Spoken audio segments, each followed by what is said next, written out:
Bismillahirrahmanirrahim. Assalamu alaikum wa rahmatullahi wa barakatuhu everybody. Welcome back to my channel. ये video again एक requested video है और ये video मैं बना रही हूँ यूनिवर्सिटी ऑफ एल्बर्टा के बारे में।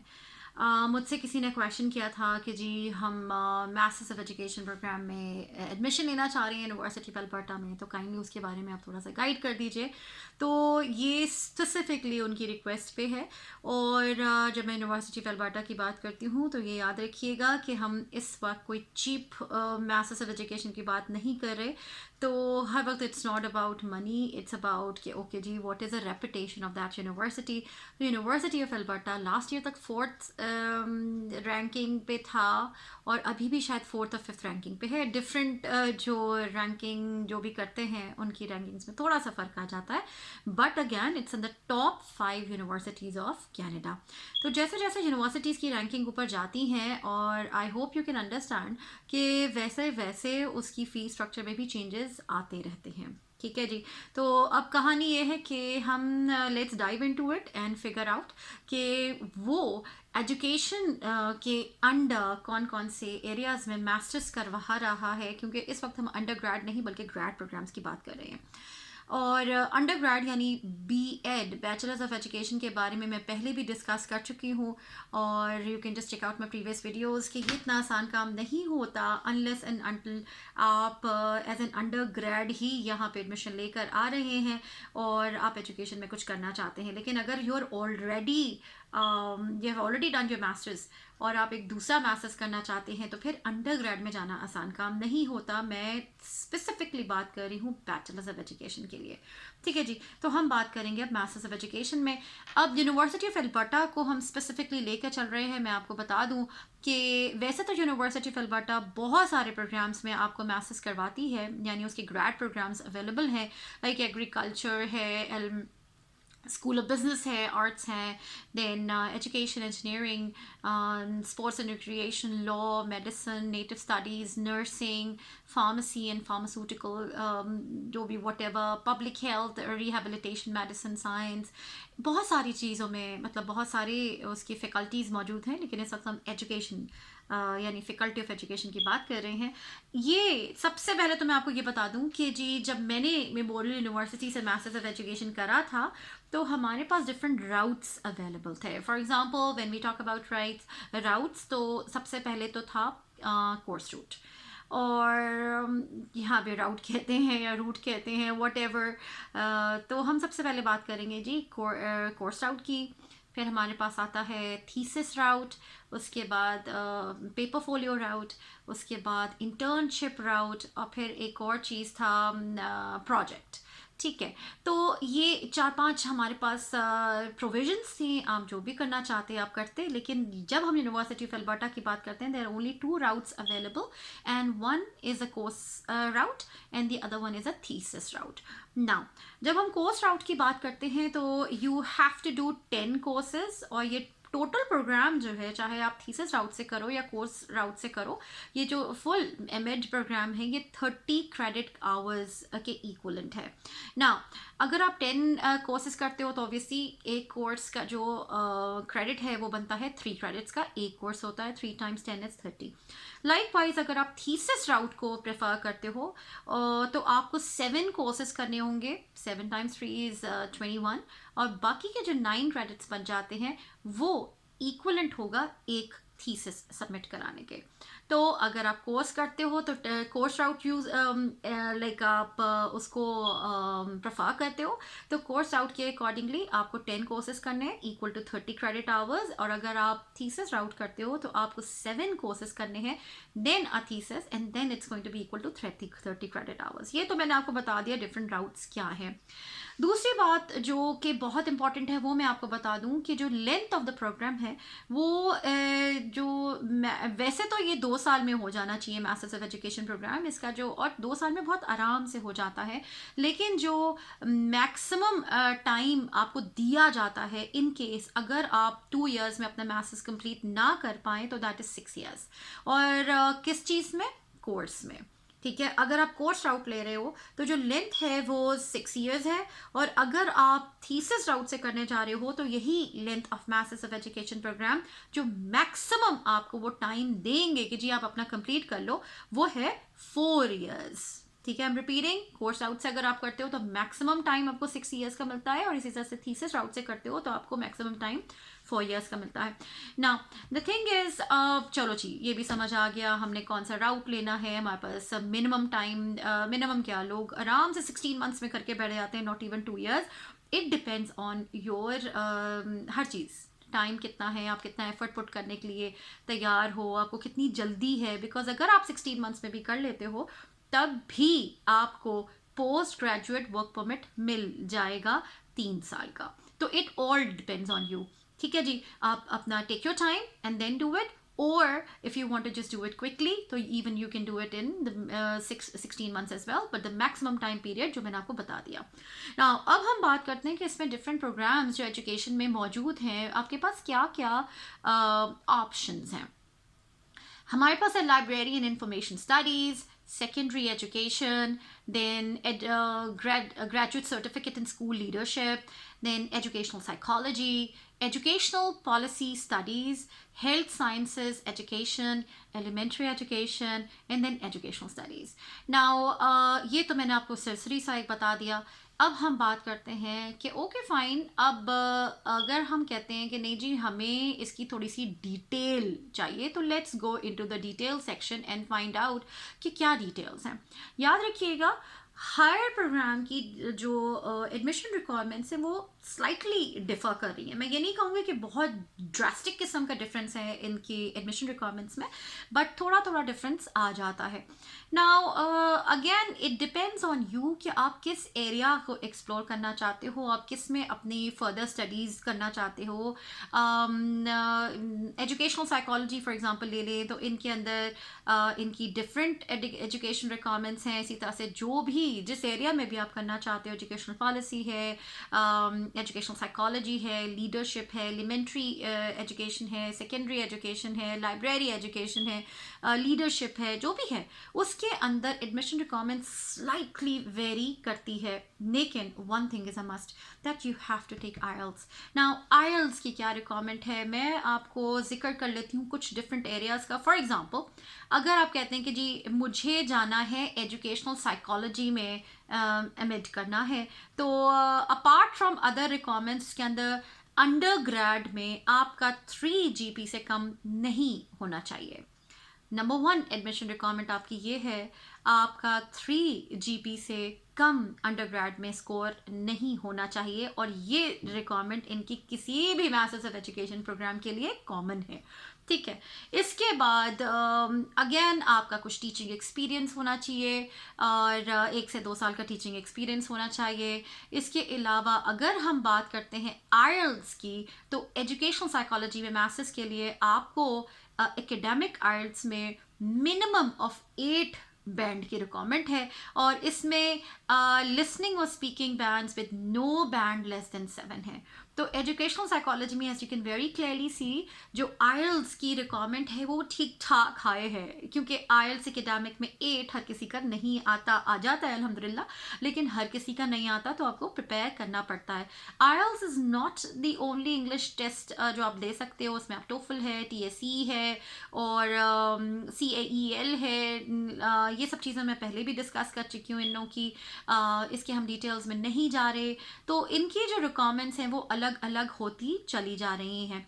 नाउ द थिंग इज़ कि अगर आप कहते हैं कि नहीं जी मुझे एजुकेशनल स्टडीज़ में करना है, तो एजुकेशनल स्टडीज़ में एकेडमिक आईएलटीएस ओवरऑल 6.5 चाहिए, और इनका 6.5 किसी भी बैंड में किसी भी जो उनका बैंड्स हैं, 4 बैंड से होते हैं, उनमें से 6.5 से कम नहीं होना चाहिए। इसी तरह से एलिमेंट्री की अलग रिक्वायरमेंट है। अगर किसी ने चाहता है वो कि वो सेकेंडरी में करे, तो मैं आपको सेकेंडरी एजुकेशन के लिए बता दूं, सेकेंडरी एजुकेशन की जो आईएलटीएस रिक्वायरमेंट है वो ओवरऑल बैंड स्कोर 7 होना चाहिए with at least 6.5 on each band होना चाहिए। ठीक है, ये मैंने आपको बता दिया। अब अगर आपके पास ये सब चीज़ें हमने बताई आपको, ये मैंने आपको सरसरी सा एक जिसे कहते हैं ना रिव्यू दिया है कि चलिए जी, अगर आप मैथ्स ऑफ एजुकेशन करना चाहते हैं तो कौन कौन से एरियाज़ में कर सकते हैं, उनकी रिक्वायरमेंट्स की हल्की सी मैंने हिंट दी है, क्योंकि आइल्स एक ऐसी चीज़ है कि जो आपको देना पड़ेगा। और हम किस आइल्स की बात कर रहे हैं? एकेडमिक आइल्स की बात कर रहे हैं, ठीक है। यहाँ पे मैं थोड़ा सा जिक्र कर दूं कि जब हमने एसडीएस की बात की थी तो एसडीएस में उन्होंने अब जो इंग्लिश टेस्टिंग रिक्वायरमेंट्स में जो चेंजेस आए हैं उसके उन्होंने आइल्स एकेडमिक और जनरल में आपको चॉइसेस दे दी। इसके अलावा 3-4 और टेस्ट इंट्रोड्यूस करवा दिए, और इसी तरह से वो जो टेस्ट हैं वो यहाँ पे भी एप्लीकेबल है, जैसे टोफल है या आइल्स है या केल है या पीटीई है, वो सारे के सारे टेस्ट यहाँ पे भी हैं। तो मैं आपसे ये बोलूँगी कि अगर आपको एकेडमिक आइल्स अपने यूनिवर्सिटी एडमिशन के लिए चाहिए हैं तो आप वही टेस्ट लीजिए जो कि आपको एसडीएस में भी काम आ जाए और इसमें भी काम आ जाइए। तो बस सोच समझ के आप वो वाला टेस्ट लीजिएगा जो आप आसानी से दे सकें, और आप यहाँ की जी भी जो स्कोर रिक्वायरमेंट्स हैं उसको भी मीट कर लें। और एसडीएस में इतना ज़्यादा तो वो मांग भी नहीं रहा, मेरा ख्याल है 6 पे जाके चला गया है वो, तो 6 इज़ मैनेजेबल इंशाल्लाह ताला बाय यू ऑल। बट जब हम यूनिवर्सिटी एडमिशन रिक्वायरमेंट्स की बात करते हैं तो वो 6 से ज़्यादा मांग रहा है, ठीक है, डिपेंडिंग ऑन कि आप किस कोर्स में करना चाहते हो। तो just think wisely and then do it. Now अब हम बात करते हैं कि जी हमने कोर्सेज भी डिस्कस कर लिए, हर चीज़ बात कर ली, एप्लीकेशन डेडलाइंस क्या क्या हो सकती हैं अभी मैं पूरी डिटेल आपको बताऊंगी कि जी एडमिशन रिक्वायरमेंट्स क्या हैं, आपको कौन कौन से डॉक्यूमेंट सबमिट कराने हैं, क्या क्या चाहिए है। और इससे पहले कि मैं भूल जाऊँ, एप्लीकेशन डेडलाइंस मैं बता दूँ आपको कि जी फॉर फॉल मीन सितंबर और समर मीन्स जुलाई के लिए जो एडमिशन्स के लिए जो डेडलाइंस हैं वो हैं कोर्स बेस्ड और थीसिस बेस्ड के लिए March 1, ठीक है। तो आप अगर प्लान कर रहे हैं कि जी आपको एडमिशन चाहिए तो अभी March 1 गुजर चुकी है, तो आपको इस दफ़ा सितंबर में या जुलाई में एडमिशन नहीं मिलने वाला। आप अगले March 1 की तैयारी कीजिए तो आपको इंशाल्लाह ताला नेक्स्ट ईयर जाके एडमिशन मिल सकता है। चले जी, अब मैंने आपको ये दिखा दिया कि जो ओवरव्यू क्या है, एंट्री रिक्वायरमेंट्स हल्की सी बताई है आइल्स को लेके, क्योंकि आइल्स के लिए आपको तैयारी करनी है और आपको वो देना है, बुक करवाना है एंड ऑल दैट। तो वो मैंने आपको बताया। अब हम बात कर लेते हैं डिटेल में कि एडमिशन रिक्वायरमेंट्स क्या हैं। या पहले मैं ऐसा करती हूँ कि मैं आपको ट्यूशन फ़ी बता देती हूँ, ठीक है जी। तो ट्यूशन फ़ी की जो कहानी है वो ये है कि अगर आप चाहते हैं कि जी आपको थीसिस बेस्ड करना है तो थीसिस बेस्ड का जो पूरे साल की फ़ी है वो है अराउंड 9,406 कैनेडियन डॉलर्स। और आप जब हम कहते हैं कि 2 इयर्स का होता है, मिनिमम 2 साल लग जाते हैं अगर आप थीसिस करना चाह रहे हो, क्योंकि थीसिस में रिसर्च है एंड ऑल दैट, उसमें टाइम लग जाता है। आप 2 साल में कर रहे हो तो स्ट्रेट अवे आप उसको टाइम्स 2 कर लेंगे। अब हम बात करते हैं, यानी 9,406 को जब मल्टीप्लाइड बाय आप 2 करते हैं तो तकरीबन आप समझें अराउंड 20,000 तो बन ही जाएगा, 19-20,000, ठीक है जी। हम एग्जैक्ट नहीं कह रहे हैं, हम इसको अप्रॉक्स करके 20 बना देते हैं। नाउ अगर आप कहते हैं कि नहीं जी हमें तो कोर्स बेस्ड करना है, तो कोर्स बेस्ड का सीधा हिसाब है, इन्होंने पर क्रेडिट जो कॉस्ट है वो दी हुई है, और उसके बाद एक जो स्टैंडर्ड 3 क्रेडिट आवर्स का जो कोर्स है, 3 क्रेडिट्स का जो कोर्स है उसकी इन्होंने बताई हुई है कि जी $2,015 है। तो आप इसको टाइम्स 10 कर लीजिए सीधा सीधा, क्योंकि आपको 10 कोर्सेज करने हैं, तो वो आपके अराउंड 20,000 समथिंग बन जाता है सीधा सीधा, ठीक है जी। अब मैं आपको रिपीट कर देती हूँ, थीसिस बेस का इन्होंने फिक्स्ड एक फ़ी रखी हुई है ईयरली, और जो कि 9,000 समथिंग है, टाइम्स 2 कर दीजिए 2 साल में अगर आप कर रहे हैं। और अगर आप कोर्स बेस करते हो तो एक कोर्स जो 3 क्रेडिट आवर्स का होता है उसकी फ़ी बताई हुई है अराउंड $2,015, तो उसको आप टाइम्स 10 कर दीजिए तो अराउंड 20,000 का पैकेज दोनों में बन जाता है, ठीक। अब हम बात करते हैं, और ये मैं इंटरनेशनल स्टूडेंट्स की फ़ी बता रही हूँ, और याद रखिएगा कि फ़ी थोड़ी सी इंक्रीज़ हुई है इस साल, और उसकी परसेंटेज अगर मैं यहाँ पे बिल्कुल मैं आपको बता देती हूँ कि जी इन्होंने March 24 को ट्यूशन रेट्स में हाइक की है, और वो क्या है जी 5.5% इंक्रीज़ कर दी है। अब ऑब्वियसली हमारे पास we don't have a choice, but I am just letting you know, और इसकी डिटेल्स पूरी मौजूद है इनकी वेबसाइट पे, मैं वो लिंक नीचे शेयर करने वाली हूँ, you can just go and check that out. But obviously हमें तो वही पे करना है जो अब हमें पे करना है ना। अब हम बात करते हैं कि जी ट्यूशन फ़ी डिस्कस हो गई, एडमिशन रिक्वायरमेंट्स हल्का फुल्का डिस्कस हो गए। अब हम बात करते हैं कि जी एडमिशन रिक्वायरमेंट्स क्या हैं। एडमिशन रिक्वायरमेंट्स के लिए ऑब्वियसली इनका लिंक मैं फिर डाल दूंगी, हाउ टू अप्लाई करके एक पूरा पेज है जिसमें सबसे पहले इन्होंने एडमिशन रिक्वायरमेंट्स दिए हुए। एडमिशन रिक्वायरमेंट्स में मास्टर्स प्रोग्राम को डिस्कस कर रही हूँ जी, मैं डॉक्टोरल प्रोग्राम को क्यों नहीं डिस्कस कर रही, ये भी एक अच्छा क्वेश्चन है कि जी मैं आपको बिल्कुल हकीकत बात बताऊंगी जो कि मैंने यहाँ पे ऑब्जर्व किया और जो कि हकीकत है कि जी यहाँ पे मास्टर्स प्रोग्राम्स करके चाहे आप किसी भी फील्ड में कर रहे हो, आपके पास जॉब अपॉर्चुनिटीज़ ज़्यादा है एज़ कम्पेयर टू PhDs। तो मेरा पर्सनल एक एडवाइस होगी आप लोगों को कि अगर आप कनाडा आना चाहते हो तो आप कोशिश ये करो कि मास्टर्स प्रोग्राम में लेकर आओ, क्योंकि उसके बाद आपको PGWP फ़ौरन 2 साल के बाद या 16 months, it depends on you कि आप कब कर रहे हो, आपको मिल जाएगा। नंबर 1, तो आप जल्द से जल्द आप वर्क परमिट लेके जॉब सर्च स्टार्ट कर सकते हो। नंबर 2, यहाँ पे डॉक्टरेट करने यानी PhD करने के बाद जो अपॉर्चुनिटीज़ हार्डली हैं, और लोग जो PhD कर भी लेते हैं वो बहुत परेशान घूमते हैं उनको, एंड इट्स सैड क्योंकि मेहनत भी बहुत की होती है उन लोगों ने, और वो बहुत परेशान घूमते हैं, उनको जॉब्स नहीं मिलती हैं, अगर मिलती हैं तो सेशन इंस्ट्रक्टर्स की मिलती हैं या कोई रिसर्च की मिल जाती हैं, जो कि परमानेंट जॉब्स नहीं होती, जो कि कॉन्ट्रैक्चुअल होती हैं। ठीक है जी, अगर आप मास्टर्स करके करते हो तो आपकी जॉब अपॉर्चुनिटीज़ ज़्यादा हैं, आपको जॉब सिक्योरिटी मिल जाती है, आप PR के लिए अप्लाई करने के लिए जल्द से जल्द रेडी हो सकते हो। This is just an advice from me. Now हम मास्टर्स प्रोग्राम डिस्कस कर रहे हैं, आपको क्या चाहिए, आपके जो अंडर ग्रेड डिग्री है उसमें 3 GP से कम नहीं होना चाहिए। उसके बाद आप अगर कोर्स बेस्ड लेना चाहते हो एडमिशन, तो आप एक प्रोग्राम एडवाइज़र ज़रूर फाइंड आउट कर लो, बहुत आसान है, आप इनके जाके इनकी वेबसाइट पे चेक करोगे तो आपको डिफरेंट एडवाइज़र्स की लिस्ट आ जाएगी, उसमें से जो आपके सब्जेक्ट रिलेटेड है। मैं फिर से बताऊंगी कि जैसा मैं मैथ टीचर हूँ, आप कोई साइंस होगा, स्टडीज़ होगा, कोई ESL होगा, कोई जो भी होगा, उससे रिलेटेड आपको जो भी सुपरवाइज़र नज़र आ रहा है या लाइक वहाँ के जो प्रोफेसर्स नज़र आ रहे हैं, आप उनको कांटेक्ट कर सकते हो, उनको चूज़ कर सकते हो कि भाई बी माय प्रोग्राम एडवाइज़र। अगर आप थीसिस बेस्ड हैं तो आपको थीसिस सुपरवाइज़र हंट करना होगा। ठीक है जी, तो at the time of admission you have to have a programme advisor if you are coming through course based, और अगर आप thesis based आ रहे हो तो you have to have a thesis supervisor। ठीक, ये 2 चीज़ें मैंने आपको बता दी। थर्ड, इंग्लिश लैंग्वेज प्रोफिशेंसी, ये मैं आपको बता चुकी हूँ कि हर जो MEd प्रोग्राम है उसके लिए स्लाइटली वेरी कर रहा है। इसके अलावा आपका 2 years ऑफ टीचिंग एक्सपीरियंस या इक्वलेंट ज़रूरी है, तो ये 4 चीज़ें तो बहुत ज़रूरी है ना। नेक्स्ट चीज़ आ जाती है, आई रिपीट, 3 GP से कम नहीं होना चाहिए। नंबर 2, आपका या तो प्रोग्राम एडवाइज़र या प्रोग्राम सुपरवाइज़र होना चाहिए। नंबर 3, आपके पास इंग्लिश प्रोफिशेंसी होना चाहिए, जिसकी स्लाइटली डिफरेंट रिक्वायरमेंट्स है ना, do go and check it out yourself.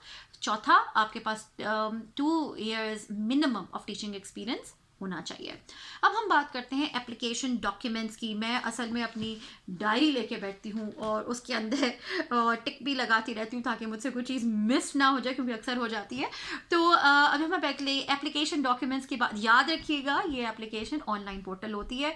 मैं आपको फिर यही बोलूँगी कि आपको किसी भी एजेंट की ज़रूरत नहीं है, तो मेहरबानी करिए आप अपने ऊपर और किसी भी एजेंट को हायर करने की बिल्कुल कोशिश मत कीजिए, बिला वजह आपके पैसे ज़ाया होने वाले हैं। This is a very very simple procedure, I just let you know. इनका ऑनलाइन पोर्टल है जिसमें आप अपना अकाउंट बनाएंगे, आपका सब डिटेल्स होंगी, लॉग इन डिटेल्स, और वो किसी से शेयर मत कीजिए और अपने तक रखिए, बिकॉज ये बहुत बहुत प्राइवेट चीज़ होती है, बहुत पर्सनल चीज़ होती है, और इसको पर्सनल ही रखिए ना। Applicants are not required to mail copies of documents to secondary education.